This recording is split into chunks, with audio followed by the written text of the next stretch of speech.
আজকে দেখলাম একজন উন্মাদ হয়ে গিয়ে বলতেছে জামাতে ইসলামীর নারী কর্মীরা কোনো জায়গায় আসলে ওদের পোশাক খুলে ফেলবে, সে তার সহকর্মীদেরকে হুকুম দিচ্ছে।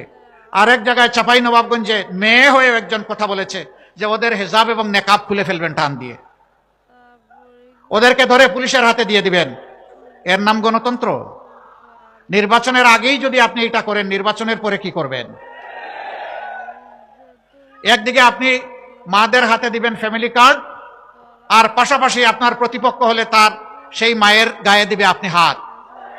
ওই ফ্যামিলি কার্ড আর হাত দুইটা একসাথে চলবে না। যদি সত্যিই সম্মান দেখায় থাকেন তাহলে আগে আপনার মাকে সম্মান দেখান, এরপরে বাংলাদেশের প্রত্যেকটা নারীকে মায়ের মর্যাদায় সম্মান দেখান। মানুষ আপনাকে ভালোবাসবে, আপনাকে স্যালিউট দেবে। আমি বলে দিতে চাই, আমাদের জীবনের চেয়ে মায়েদের ইজ্জতের মূল্য আমাদের কাছে অনেক বেশি। আমি সাফ সারা বাংলাদেশের শান্তিকামী মুক্তি পাগল মানুষকে বলে দিতে চাই, বিশেষ করে যুবকদেরকে বলে দিতে চাই, কোন মায়ের সাথে কেউ যদি এই ধরনের অসভ্য আচরণ করে, আপনারা আবার 24-এর মতো বিস্ফোরিত হবেন।